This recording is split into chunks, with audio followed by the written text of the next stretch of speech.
لله الذي جعلنا من المتمسكين بولاية أمير المؤمنين اللهم إياك نعبد وإياك نستعين الصلاة والسلام بتحية والإكرام على أشرف الأنبياء والمرسلين وأولاده الطيبين الطاهرين المعصومين ثم الصلاة والسلام على الصديقة المباركة الغازية المرزية عالمة غير مؤلفة ما شاء الله بنت القلم بطن وسر ودليل إرادة كن فيكون وكتاب المخلوق آية الله العظمى وزوجة آية الله الكبرى محافظة النبوة وناشرة بداية أم الكتاب أم القرآن أم الأنوار أم الأعلى أم المعصومين أم القلوب أم الحسن أم الحسين أم المحسن أم العباس وأم أبيها أم سيدة فاطمة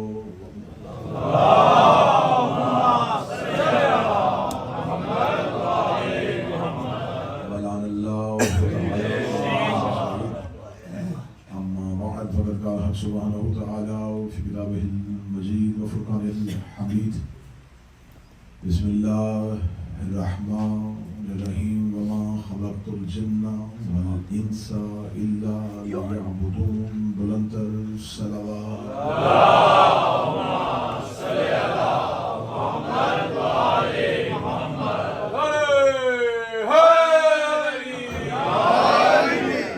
دعائے کہ مالکان ذکر بندگان ذکر وارثان ذکر کی بارگاہ میں پیش ہونا قبول فرمائے آزادی سے عبادت کا بہتر سے بہتر اجر عطا فرمائے حاضرین مجلس بانیان مجلس کی توفیقات خیر میں اضافہ فرمائے ہمارا یہاں پہ آنا یہ بیٹھنا جناب سیدہ صلوات اللہ علیہ کی خوشنودی کا حصول بنائے ہمیں معرفت معصومین علیہ السلام ولایت قائمہ نصیب فرمائے ہمارے آقا و مولا کے ظہور میں تاجیل فرمائے دعاؤں کو قبولیت تک پہنچائے ممکن حد تک بلند صلوات اللہ اللہم صلی علی محمد و آل محمد سلسلہ گفتگو کی تیسری نشست خداوند متعال کے اس کلام مقدس سے کہ خدا انسان کی مقصد خلقت کو بیان کر رہا ہے کہ میں نہ خلق کرتا جن و انس کو اگر مجھے اپنی عبادت نہ کروانی ہوتی۔ اگر اس آیت کی گہرائی میں جائیں تو خدا وما خلقت الجن والانس کہنے کے بعد الا کہہ رہا ہے، الا لیعبدون، اور عربی زبان میں جہاں الا آ جائے پھر کوئی گنجائش نہیں رہتی، کیونکہ یہ جو اس کے بعد ہے اس میں کسی اور چیز کو شامل نہیں کیا جا سکتا۔ اس کی ایک مثال ہے جیسے ہم کلمہ پڑھتے ہیں لا الہ الا اللہ، اب نہیں ہے کوئی، اب یہ ایسا اثبات ہے کہ اس کی نفی میں اظہار ہے۔ ہم نے لا الہ پڑھا تو صرف لا الہ، اگر میرے اللہ ہم یہ کہہ دیں کہ لا الہ کوئی نہیں ہے لیکن اللہ ہے، نہیں، الا ہو ہی نہیں سکتا، الا گنجائش نہیں چھوڑ، اب الا جب آ جائے تو اب گنجائش ہی نہیں ہے۔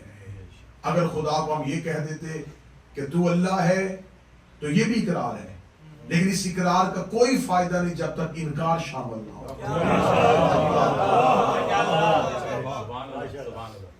خدا یہ طریقہ دیتا ہے کہ اگر تم نے کسی سے محبت کرنی ہو تو پہلے انکار کرو پھر اقرار کرو۔ لا نہیں ہے الا اللہ، اللہ کہہ دیا تو اب کچھ بھی نہیں۔ یہاں خدا کہہ رہا وما خلقت الجن والانس الا، کوئی اور کام نہیں ہے، کچھ بھی نہیں کر سکتے ہم لیکن عبدون، صرف میری عبادت کریں۔ اب اللہ ہمیں کچھ بھی نہیں کرنے دیں۔ اس سے ملتی جلتی ایک اور آیت پڑھوں گا تو آپ کا لطف والا ہو جائے، قل لا اسألکم علیہ اجرا الا المودۃ فی القربى۔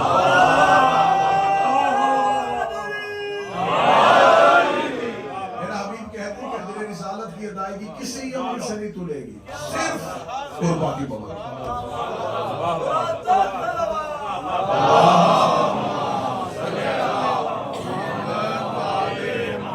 ادائیگی اجر رسالت کے لیے نمازیں نہ لے کے آنا، عبادتیں نہ لے کے آنا، الا المودۃ فی القربى، کوئی عبادت مودت فی القربى کے ساتھ نہیں تلے گی۔ اجر رسالت کی ادائیگی بند ہے مودت فی القربى میں۔ یہاں خدا کہہ رہا نہیں کچھ بھی لوں گا، الا لیعبدون، صرف اور صرف اپنی عبادت کروا۔ میرے مالک اگر تو صرف عبادت کرواتا ہے تو ہم باقی امور کیسے سر انجام دیں گے؟ یا تو پھر ہمارا کھانا عبادت کر دے، ہمارا سونا عبادت کر دے، باقی امور کو تو کہہ رہا ہے کہ تمہارا معاملہ ہے، عبادت اسے کہوں گا جو تم میرے لیے کرو گے۔ تو فجر سے لے کے ظہرین تک اللہ کو کہاں لے کے جائیں؟ ظہرین سے مغربین تک اللہ کو کہاں لے کے جائیں؟ آیت آج بھی کھڑی ہے، یہ حکم صرف اس انسانوں کے لیے نہیں تھا، قیامت تک کے لیے۔ اللہ لیعبدون، کچھ نہیں کر سکتے، صرف میری عبادت کرنا۔ پھر اس کا مطلب ہے کہ عبادت ہم تک پہنچتے پہنچتے اتنے معنی کھو گئی ہے کہ جسے ہم عبادت سمجھ رہے ہیں اسے وہ سمجھ نہیں رہا، اور جسے وہ عبادت کہنا چاہ رہا ہے ہماری سمجھ میں نہیں رہا۔ اس کا مطلب ہے کہ معیار عبادت کہیں اور کھڑا ہے اور انسانیت کہیں اور چلی گئی ہے۔ ہم سمجھ رہے تھے کہ صرف اللہ کو 2 رکعت نماز پڑھ کے جھک جانا اسے عبادت کہتے ہیں۔ میرے مالک کوئی ایک عمل ایسا بتا دے جو کرے اور وہ ہمیشہ ہمیشہ کے لیے ہماری عبادت کروا دے۔ میرے مالک نماز فرمایا 5 وقت، میرے مالک روزے فرمایا سال میں 1 مہینے، میرے مالک زکوٰۃ فرمایا 1 دن، میرے مالک حج فرمایا 1 دن کے لیے، مولا جہاد جب ضرورت ہوگی تب آئے گا۔ میرے مالک یہی تو مین عبادات تھی، یہی تو عبادات کے رکن تھے، یہ سارے کے سارے تو نے اوقات میں رکھ دیے ہیں۔ نماز اس وقت سے پہلے پڑھی نہیں جا سکتی، روزہ اس مہینے سے پہلے رکھا نہیں جا سکتا، زکوٰۃ اس دن سے پہلے دی نہیں جا سکتی، حج اس دن سے پہلے کیا نہیں جا سکتا، اور تو نے ہمیں کہہ دیا الا لیعبدون، کچھ بھی نہ کرنا، صرف میری عبادت کرنا۔ کوئی ایک ایسی عبادت ہے کہ ہمارے سینے میں سکون ہو جائے کہ یہ وہ چیز ہے جو ہم ہر لمحہ عبادت کرتے ہیں، نہیں سمجھ میں آ رہی تھی۔ یا صحابہ نے مدینے کی مسجد میں رسول اللہ سے پوچھا، یا رسول اللہ کوئی ایسی عبادت کرے ہم سوئے بھی تو فرشتے عبادت لکھے، ہم جاگے بھی تو فرشتے عبادت لکھے۔ رسول نے مسکرا کے فرمایا حب علی العبادت، علی کی محبت۔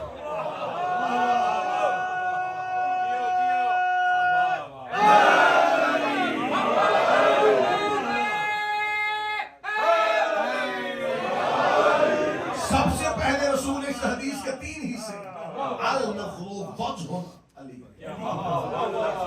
علی کا چہرہ دیکھنا عبادت۔ یہ عبادت ان کی تھی جنہوں نے علی دیکھا تھا۔ میرے مالک جنہوں نے دیکھا نہیں وہ کیا کرے؟ فرمایا ذکر و علی اور عبادت۔ جو نہیں دیکھ سکتے کہیں رہتے ہو ذکر کر لیا کرو۔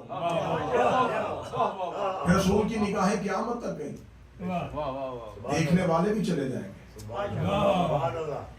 ذکر کرنے والوں کو تو میں نے کہہ دیا کہ ذکر کرنا، لیکن ایک دور رسول کی نگاہیں گئیں قیامت تک کے لیے، ایک وقت آیا ذکر نہیں کرنے دیا جائے گا، زبان سے علی بولنے نہیں دیا جائے گا۔ رسول نے ان حالات کی طرف دیکھ کے حدیث کا رخ بدل دیا، فرمایا حب علی اور عبادت۔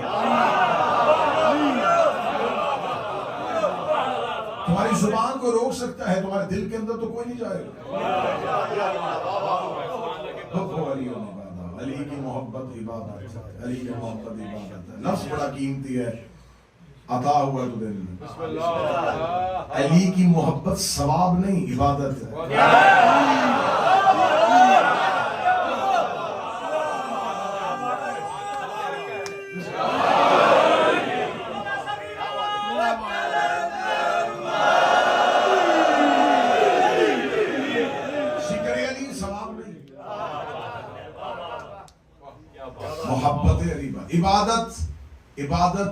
عبادت اللہ کی ہوتی ہے.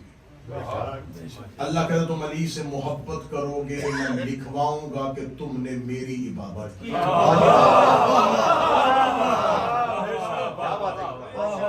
کتنا لازم و ملزوم ہے علی اور اللہ کا رشتہ. کتنا لازم و ملزوم ہے اللہ اور علی کا رشتہ. محبت علی سے کرو عبادت اللہ کی.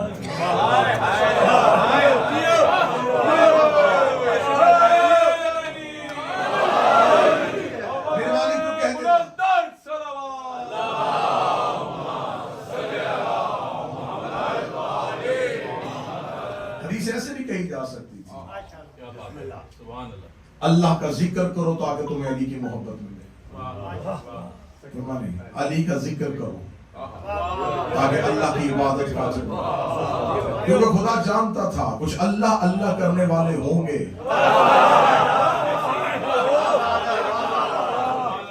لیکن علی نہیں کرے. اب خدا نے مقصد خلقت انسان عبادت ہے.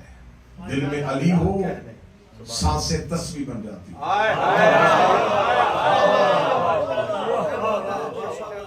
دل میں علی ہو سونا عبادت لکھا جائے.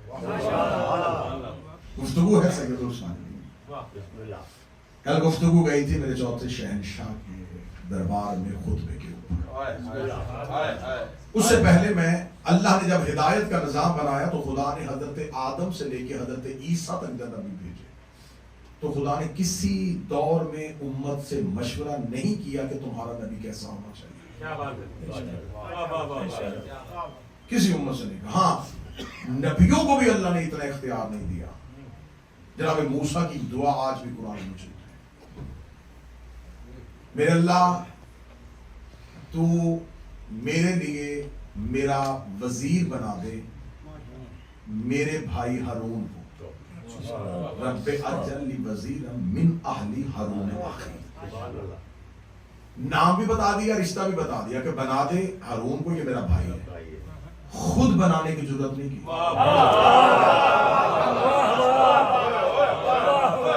موسیٰ ہے کلیم اللہ ہے اور وہ کہہ رہا ہے کہ میں میرے اللہ اتنی گزارش کروں گا کہ میرا بھائی ہارون اس کے اندر یہ صفات ہیں اسے تو بنا دے.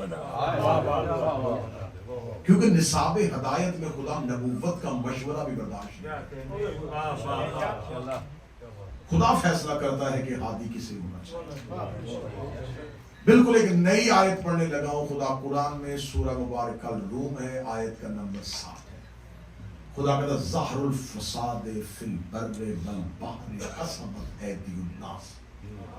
خشکی اور تری میں فساد ہو گیا. خشکی میں اور تری میں فساد. آج بھی آیت موجود ہے سورہ مبارکہ الروم. ظہر الفساد فی البر والبحر. فساد ہو گیا خشکی میں اور تری میں, پانیوں میں اور خشکی میں فساد. بما کسبت ایدی الناس. جب انسانوں نے اپنے ہاتھوں سے وہ کر لیا جو نہیں کرنا چاہیے تھا. شاید یہ ممبر کی تاریخ سے یہ آیت اس انداز میں پہلی دفعہ پڑھی ہے. ظاہر الفساد فی البر والبحر بما کسبت ایدی الناس. فساد ہو گیا تھا, لڑائی ہو گئی تھی, جھگڑا ہو گیا تھا خشکی اور تری میں. بما کسبت ایدی الناس جب انسانوں نے اپنے ہاتھوں سے وہ کر لیا. آیت آج بھی قرآن میں موجود ہے. حوالہ دینے لگا تفسیر قرآن. میرے امام سے جا کے پوچھا گیا مولا اللہ کہہ رہا خشکی اور تری میں فساد ہوا. یہ کب میدانوں میں اور دریاؤں میں لڑائی ہوئی تھی؟ یہ جھگڑا کب ہوا تھا؟ تمہیں خشکی اور تری کا فساد تم کیا سمجھتی ہو کہ دریاؤں میں اور میدانوں اور صحراؤں میں کوئی لڑائی کوئی جنگ ہوئی تھی؟ مولا پھر کیا ہوا تھا؟ فرمایا خشکی اور تری میں فساد تب ہوا تھا جب مصطفیٰ کے بعد لوگوں نے اپنی مرضی سے مصطفیٰ کا خلیفہ بنا. سمجھیے گا اس طرح فساد ہو گیا تھا. اس کا مولا فساد کیسے ہوا تھا؟ فرمایا اس لیے کہ خشکی والوں نے خلیفہ بنایا تھا, پانیوں والوں نے اسے تسلیم نہیں کیا تھا.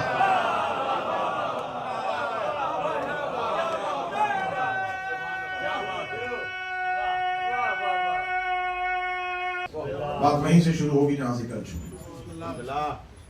میں نے کل کہا تھا کہ مولا امام سجاد نے اللہ نے 6 چیزیں فضیلتیں اللہ نے نظام ہدایت کو مکمل کیا میدان غدیر میں. میدان غدیر میں خدا نے نظام ہدایت کو مکمل. میں ممبر پہ یہ کہہ رہا ہوں کہ دشمنوں نے غدیر چھوڑی تھی علی کی وجہ سے. غدیر میں علی نہ ہوتا تو اس خطبے کو یہ گھروں میں رکھتے. ان کو وہ خطبہ چاہیے نہیں جس میں علی. لیکن ستم یہ ہوا مجھے دشمنوں سے کوئی شکوہ نہیں. علی سے محبت کرنے والوں نے بھی غدیر کو نہ سمجھا. غدیر کو نہیں سمجھا گیا. میں ممبر سے کیا کہا جی غدیر میں رسول اللہ نے الیوم اکملت لکم دینکم واتممت علیکم نعمتی. یہ آخری آیت نہیں ہے قرآن کی. وسأل سائل بعذاب واقع یہ بھی آخری آیت نہیں ہے. آخری آیت آئی الیوم یئس الذین کفروا من دینکم. آج کافر تیرے دین سے مایوس ہو گئے.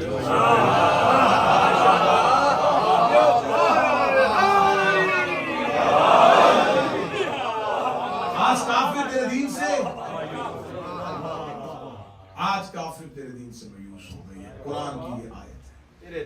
تمام تفاسیر لکھنے والوں نے لکھا جنہوں نے مذہب جعفریہ اور آئمہ سے تفاسیر لی کہ یہ آیت خم غدیر میں بعد از اعلان غدیر آئی ہے. اب جب بھی میں سوال کروں گا یا ممبر سے جواب پڑھا جاتا ہے کہ رسول اللہ نے جب کہا دیا من کنت مولا فہذا علی مولا, لوگ پریشان ہو گئے, لوگ گھبرا گئے, کافر مایوس ہو گئے, خطرہ پڑ گیا, لوگوں نے علی سے دشمنی لی, رسول سے دشمنی لی, اہل بیت کا قتل کرنا شروع کر دیا. کیوں؟ یہ خم غدیر میں رسول نے علی کو مولا کہہ دیا تھا. غدیر پہنچی تھی. اگر صرف لفظ مولا کہنے سے لوگوں کے دلوں میں اتنی بے چینی بڑھی, لفظ مولا سے زیادہ خطرناک الفاظ نبی علی کے فضائل میں استعمال کر چکے. لفظ مولا کیا یہ بہت مشکل تھا ان کے لیے ہضم کرنا؟ لفظ مولا میں وہ پریشان ہو گئے تھے کہ یہ کیا کہہ دیا اس نے. اسلام کی پہلی دعوت ذوالعشیرہ میں یہی رسول کہہ رہا ہے یا علی انت خلیفاتی و وصی و وزیری من بعدی. اے علی آپ میرے بعد میرے خلیفہ ہیں, میرے وزیر ہیں, میرے وزیر ہیں. یہ لفظ مولا سے زیادہ افضل لفظ ہے. یا علی انت منی بمنزلت ہارون من موسیٰ. علی آپ کو مجھ سے وہی نسبت ہے جو ہارون کو موسیٰ سے. نبی سے تشبیہ دینا لفظ مولا سے زیادہ خطرناک. یا علی لا یحبک الا مومنا. علی تجھ سے محبت نہیں کرے گا سوائے مومن, دشمنی نہیں کرے گا سوائے منافق. یا علی انت اخی فی دنیا والآخرہ. علی اب دنیا اور آخرت دونوں میں میرے بھائی. یا علی اللہ کہہ رہا ہے کہ سورہ برات کی تبلیغ کے لیے وہ جائے جو مجھ میں سے.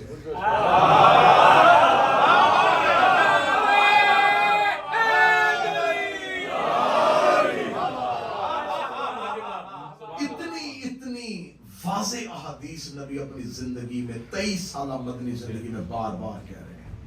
اتنی احادیث فضیلت علی میں. یہ لفظ مولا تو مشکل ہی نہیں تھا کہ من کنت مولا فہذا علی مولا. سن کے یہ سارے گھبرا گئے اور 1.25 لاکھ مجمع پریشان ہو گئے. یہ کیا کہہ دیا؟ ساری زندگی بتایا ہی نہیں کہ علی میں یہ فضیلت ہے. اتنے فضائل پڑھ چکے, ان کے ذہن بنے ہوئے تھے کہ رسول کے بعد یہ علی جانشین. ابھی تو رسول نے خطبہ غدیر نے دی اور 5 بندوں نے حجر اسود کے پاس بیٹھ کے میٹنگ کی کہ یہ کہہ کے آئے ہیں کہ یہ میرا آخری حج ہے. اس کا مطلب ہے اسی سال کے اندر ہم نے سارے انتظامات کرنے, اور 5 بندوں نے مکہ میں حجر اسود کے پاس بیٹھ کے میٹنگ کی کہ رسول کے جانے کے بعد اگر علی کو خلافت دے بھی جائے تو ہم نے علی سے خلافت چھینی کیسے. ہم نے کیسی تحریک علی کے سامنے کھڑی کر دی. یہ ذہنی طور پہ تسلیم کر چکے تھے کہ رسول اپنے بعد علی کو خلیفہ بنائے گا. وہ بار بار کبھی بستر پہ لٹا رہا ہے, کبھی کاندھوں پہ کھڑا کر رہا ہے, کبھی اس کے گھر کا دروازہ کھلوا رہا ہے. یہ سب کچھ کیوں کر رہے ہیں رسول؟ کہ انہیں پتہ چلے کہ میرے بعد امت میں سب سے افضل یہ علی ہے. تو افضلیت علی تو امت تک پہنچ چکی تھی, تو لفظ مولا سے وہ کیوں گھبرا گئے؟ اس کا مطلب شیعوں نے بھی من کنتو مولا فہذا علی مولا تک رسول پہنچے تھے, انہوں نے بھی نعرہ لگایا نکل گئے. کیا من کنتو مولا فہذا علی مولا صرف یہی لفظ تھا جس نے کافروں کو پریشان کر دیا؟ 3.5 گھنٹے مسلسل رسول بولے تبتے ہوئے صحرا میں, 3.5 گھنٹے رسول نے علی پڑھا. خطبہ غدیر. چلے میں کتابوں کا حوالہ کیوں دوں, میں کتابوں کا حوالہ دوں گا, کہیں گے کل سے ڈھونڈنی شروع کر دیں گے. آپ کی جیب میں سیل فون ہے, گوگل پہ جائیں, خطبہ غدیر انگلش سمجھ تو انگلش کا ٹرانسلیٹ نکال لینا, اردو سمجھ تو اردو نکال لینا, عربی سمجھ تو عربی نکال لینا. لو حوالہ تمہاری جیب میں. اب حوالہ آپ کی جیب میں, میری ذمہ داری ختم, حوالہ آپ کے پاس. رسول اللہ نے من کنتو مولا فہذا علی مولا تک لفظ کہتے, نہ ان کا ایمان خطرے میں تھا, نہ یہ کافر مایوس ہوئے تھے, یہ ذہنی طور پہ کھڑے تھے, نہ یہ پریشان تھے, نہ یہ خوف زدہ تھے. رسول نے من کنتو مولا فہذا مولا کے بعد ممبر چھوڑا نہیں. خطبہ تو بہت آگے تک گئے. رسول اللہ نے جو ہی تقریر شروع کیا, تقریر کرتے کرتے رسول اللہ نے کہا اللہ کی ہم بیان کی, اللہ کی ثنا بیان کی, ماں سبق انبیاء کی باتیں بتائی, اپنی نبوت کی باتیں بتائی. اپنی نبوت کی بات بتاتے بتاتے رسول یہاں تک پہنچ گئے, النبی اولیٰ بالمؤمنین من انفسہم. یہ نبی جو ہوتا ہے یہ مومنین کی جانوں سے زیادہ ان پہ حق رکھتا ہے. سامنے کا بے شک یہاں تک بات ٹھیک ہے. نبی نے فرمایا اللہ مولایا, اللہ میرا مولا ہے, وانا مولاکم, میں تمہارا مولا. اللہ میرا مولا ہے, میں تمہارا مولا. اللہ میرا مولا ہے, میں تمہارا مولا. اللہ میرا مولا ہے, میں تمہارا مولا. ابھی تک کافر کھڑے ہیں, کوئی پریشانی نہیں, کوئی خوف نہیں, کوئی گھبراہٹ نہیں. اللہ مولا یا وانا مولاکم, اللہ میرا مولا. پہلی دفعہ غدیر اس انداز سے سنو تو دل سے نوکر کو دعا دے رہی, اللہ میرا مولا ہے, میں تمہارا مولا ہوں. یہ کہنے کے بعد رسول نے ایک ہاتھ نے دونوں ہاتھوں سے امیر المومنین کو پکڑا, پکڑ کے اپنے سامنے کر کے بلند کر کے من کنتو مولا ہو فہذا علی, جس کا میں مولا ہوں اس کا یہ علی مولا ہے. سکون سے کھڑے ہیں, کوئی پریشانی نہیں ہے, کوئی گھبراہٹ نہیں ہے, اطمینان سے کھڑے ہیں. رسول نے یہاں پہ خطبہ چھوڑا نہیں. میں نے حوالہ تمہاری جیب میں رکھا ہوا ہے, من کنتو مولا فہذا علی مولا, جس کا میں مولا ہوں اس کا یہ علی مولا ہے. اس کے بعد اس کا بیٹا حسن مولا ہے, اس کے بعد اس کا حسین مولا ہے, اس کے بعد اس کا بیٹا مولا ہے, اس کے بعد اس کا بیٹا مولا ہے, اس کے بعد اس کا بیٹا مولا ہے, اس کے بعد اس کا بیٹا مولا ہے. اور آخر میں فرمایا آخر میں وہ آئے گا جس کا نام میرے نام کے ساتھ ملتا ہے, جو زمین کو عدل اور انصاف سے بھر دے گا, جو میرے دین کو دیار پہ غالب کر دے گا. اور جب قبروں سے دوبارہ اٹھایا جائے گا تو پھر انہی کی ولایت کے بارے میں سوال کیا جائے گا. جب رسول نے قیامت تک کے لیے 12 کی ولایت کا اعلان کیا, خدا نے کہا الیوم یئس الذین کفروا من دینکم, اب کافر تیرے دین سے نہیں.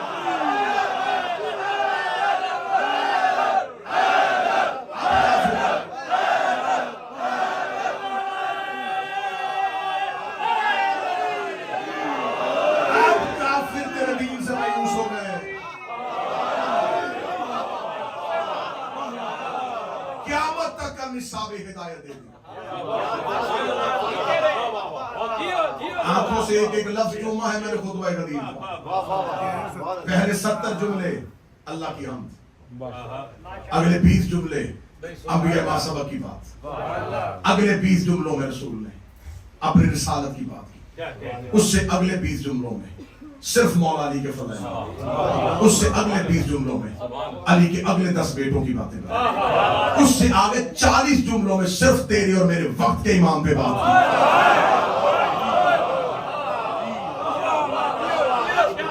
ان 40 جملوں میں 4 دفعہ ہمارے وقت کے امام کا نام لیا. غیبت سورہ پڑھی ہے, غیبت کبریٰ پڑھی ہے, ظہور اصغر پڑھا ہے, ظہور اکبر پڑھا ہے, ظہور کی علامتیں پڑھی, ظہور کے بعد آنے والے حالات پڑھے. جب رسول نے غدیر کے پالان کے منبر سے لے کے دوبارہ قبروں کے اٹھنے تک کا بتایا,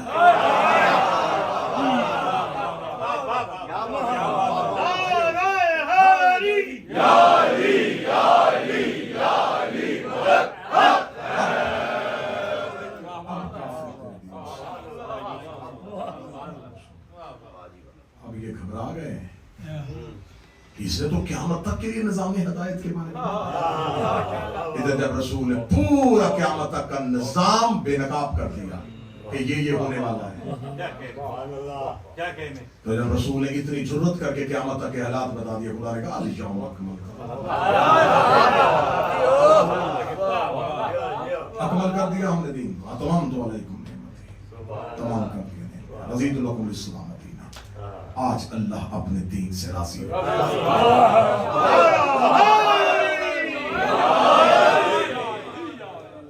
یہ کون سا خطبہ تھا؟ یہ خطبہ صرف مولا علی کی مولائیت کے لیے نہیں تھا، قیامت تک مولا علی اور ان کے بیٹوں کی حاکمیت اور ولایت قیامت تک بتا دیا کہ میرے بعد کون کون کب جانشین۔ کافر مایوس ہو گئے۔ اب یہ خطبہ غدیر میں کس نے دیا؟ آخری رسول یہ خطبہ دے چکے، بتا دیا کہ اب یہ ہونے والا۔ پہلی ہدایت کا پہلا امام امیر المومنین، دشمن بن گئے زمانہ کے پہلی کڑی کو توڑے تاکہ یہ سلسلہ آگے نہ چل سکے۔ میں فضائل پڑھ رہا ہوں کیونکہ بہت مشکل ہے سید الساجدین کے عنوان پہ گفتگو کرنا اور پھر اس انداز سے۔ جب یہ سیدہ کے دروازے پہ آگ لے کے آئے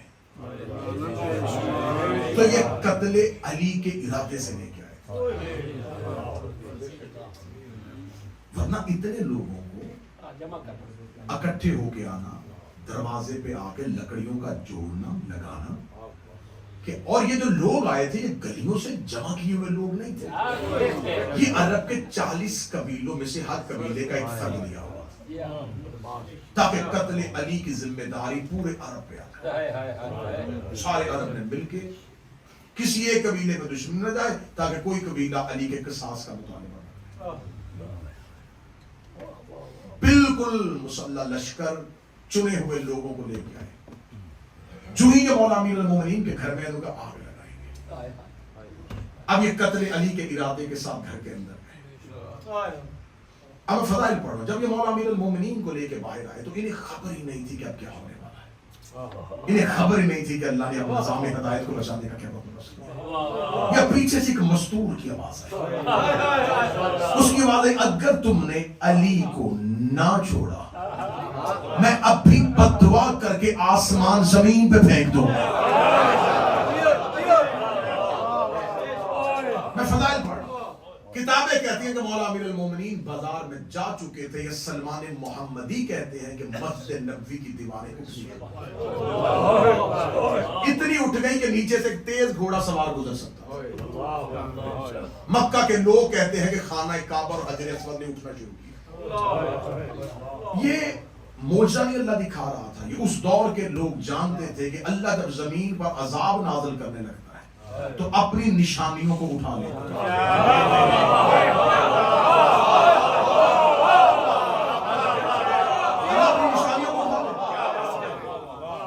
آسمان کی طرف بلا انہیں خبر ہو گئی کہ امتوں میں جب عذاب آتا ہے تو خدا نشانیاں اٹھاتا ہے۔ اب یہ اٹھ رہی ہیں تو اس کا مطلب ہے کہ اب بھی آسمان سے کوئی نہ کوئی عذاب نازل۔ اس نے انہوں نے عذاب پروردگار کو آتے دیکھا، فوراً قتل علی سے باز آئے۔ امیر المومنین واپس پلٹ گئے۔ پہلے ہادی اور پہلے ولی کے تحفظ کرنے کے لیے ایک شہزادی نے اپنا کردار ادا۔ اب میں کیونکہ میں نے پہلی تقریر میں کہا تھا کہ مجھے مولا سجاد پورے کا پورا اس آقا کو کربلا سے نکال کے ابھار کے آپ کے سامنے اس کے فرمان، یہ مدینہ ہے اور وہ رسول کی بیٹی، ولایت اگلے امام کے پاس ہے،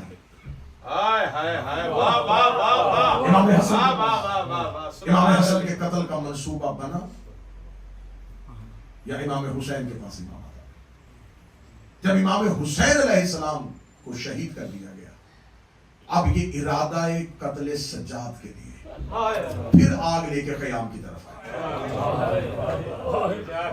بھئی خیموں کو لوٹا جاتا ہے، جلایا نہیں جاتا۔ فوجیں مال لوٹتی ہیں، فوجوں کو تو مال سے غرض ہوتی ہے، فوجیں تو مال لوٹتی ہیں، جلاتی نہیں۔ یہ خیام کو کیوں جلا رہے تھے؟ مال لوٹنے کی غرض سے نہیں جلا رہے تھے، خیام سے کہ انہیں خبر تھی کہ ان خیموں کے اندر ایک وقت کی حجت موجود ہے۔ جب یہ خیام کی طرف گئے کہ خیام کو آگ لگا دیں گے، جو بھی ہوگا وہ جل جائے، جو ہی یہ خیام کو آگ، اور اگر آپ کربلا میں گئے تو میرے تائی سننا، آج بھی خیام میں جائے، خیام کا سب سے آخر میں چوتھے امام کا خیام،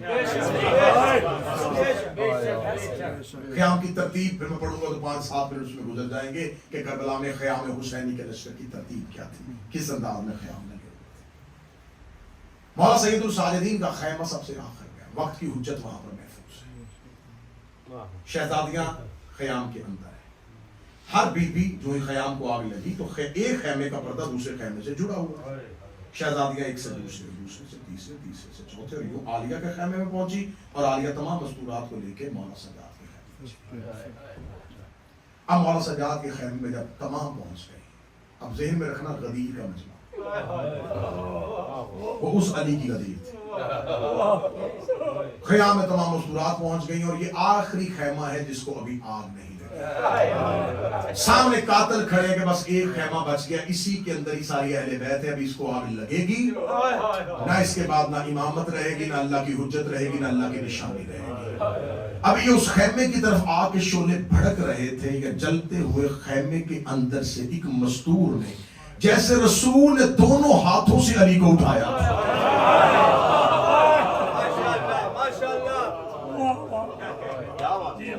اس انداز میں لے کے چلے ہوئے خیمے سے، ھذا علی الامام، یہ علی اس دور کا امام ہے۔ کون ہے یہ مستور؟ یہ حسین کا بیٹا اس کی پشت پہ ہے۔ جو ہی گھوڑے قریب آنے لگے، شہزادی نے وہی ماں کا لہجہ استعمال کیا، اگر کوئی نیزہ سجاد کے قریب میں بھی بد دعا کروں گی، آسمان زمین پہ پھینک،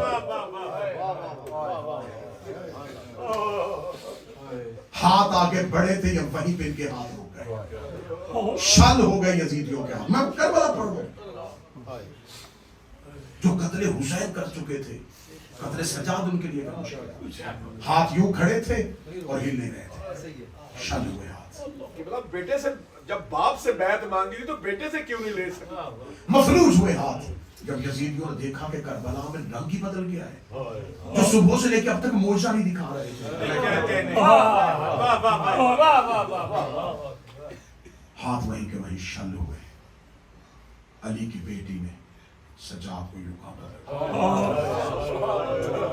سن لو، یہ کہا چلو وہاں جہاں سے تم نے بیعت کا مطالبہ کیا تھا، میں اس علی کو لے کے وہاں آ رہی ہوں۔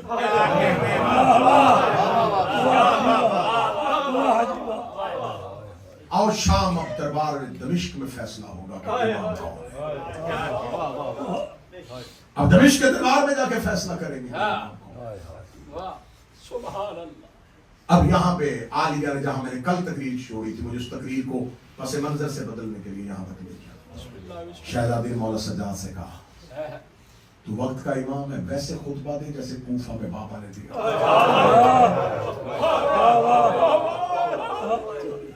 مولا سید الساجدین آئے، مولا نے فرمایا پورے دربار میں سے کوئی ایسا نہیں ہے میرے علاوہ جو اپنا حسب اور نسب آواز سے کل کی تقریر میں حاضر تھے، مجھ سے دوں گا 30 منٹ لگے مجھے کل کی تقریر تک واپس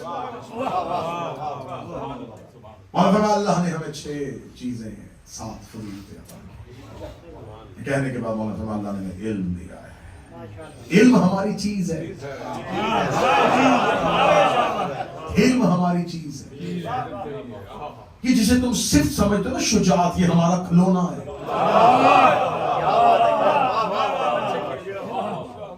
علی کے بیٹوں کے لیے لڑنا فضیلت نہیں، یہ فضیلت نہیں ہے۔ آج تک حضرت عباس پڑھا جاتا ہے، حضرت عباس بڑے شجاع تھے۔ عباس کی لڑائی میں عباس کی فضیلت نہیں، عباس کی خاموشی میں عباس کا فضیلت۔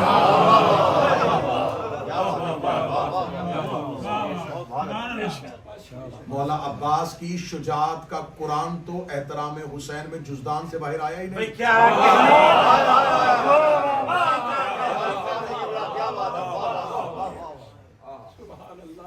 علم شجاعت سخاوت فصاحت نیک ماؤں کے بچوں کے دلوں میں ہماری محبت. اب یہ شام کون سا علاقہ ہے؟ اس شام تک نہ انہوں نے رسول کی رسالت پہنچنے دی تھی، نہ انہوں نے مولا علی کی ولایت پہنچنے دی تھی. محفوظ کیا ہوا تھا شام کی فضیلوں کو. کوئی اسلام مکے مدینے حجاز والا یہاں نہ پہنچے. پورا اسلام نہیں پہنچا اور اکیلا سجاد کھڑا ہے. شام کے لوگوں نے کان کھڑے کیے. علم چیز ہے، علم چیز ہے، شجاعت چیز ہے. اگر جسے ہم فضیلت کہتے ہیں وہ ان کی چیزیں ہیں، ان کی فضیلت کیا ہے؟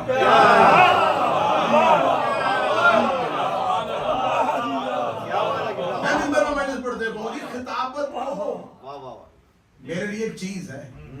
اصل میں تو میں اب آپ کو سناؤں گا کہ میں اصل میں کیا ہوں، تو آپ کو تکلیف بھول جائے گی کہ صاحب وہ تو سنے گی اب کیا کریں.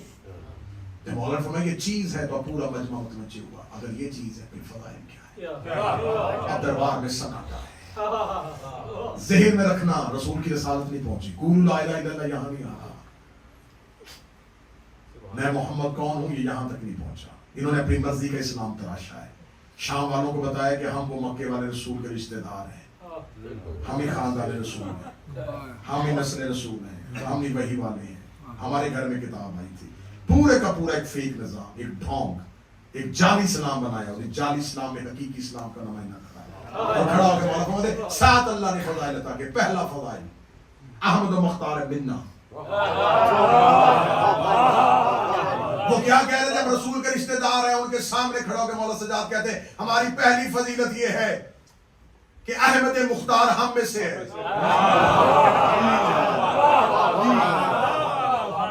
اگر لفظ مولا سجاد کے خطبے کا نام ممبر پہ کیوں پڑھتا جو میرے مولا لفظ کہانی فرمایا صدیق کو اکبر منا.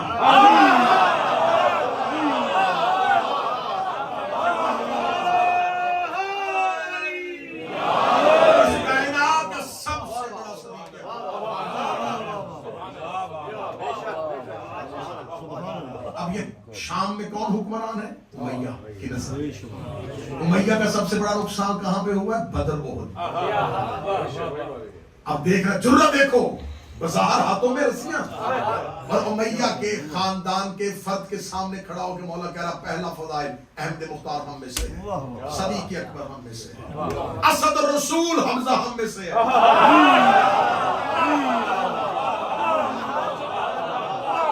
اسد الرسول ہم میں سے. دو شیر اللہ نے ہمیں دیے، ایک اسد اللہ ایک اسد الرسول.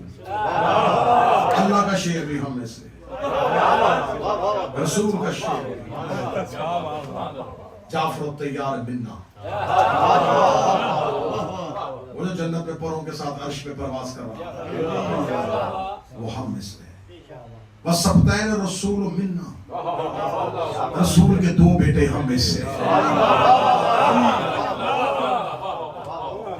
یہ بظاہر کہہ دی امام بول رہے احمد مختار ہم میں سے ہے، صدیق اکبر ہم میں سے ہے، اسد اللہ ہم میں سے ہے، اسد الرسول ہم میں سے ہے، سبتین حسن الحسین ہم میں سے. آخری فضیلت سننا میرے امام کی. ابھی میں نے خطبہ قدیر سنا ہے، اس کے ساتھ متصل کرنے لگا مجھے کیوں پڑھنا پڑا.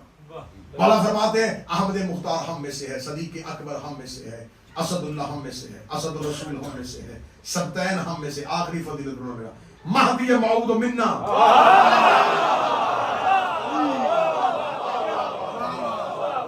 سب سے آخر میں دنیا میں آئے گا وہ ہم میں سے ہے. جو جا چکے وہ بھی ہم میں سے تھے، جو آنے والے ہیں وہ بھی ہم میں سے. یہ کہنے کے والی امام کو جو نہیں جانتا وہ جان لے، جو جانتا ہے وہ سن لے. انا ابن صفا و مروہ، صفا و مروہ کا بیٹا. انا ابن زمزم میں زمزم کا بیٹا. انا ابن سدرۃ المنتہا میں سدرۃ المنتہا کا بیٹا. انا ابن کعبہ کوسین میں کعبہ کوسین کا بیٹا.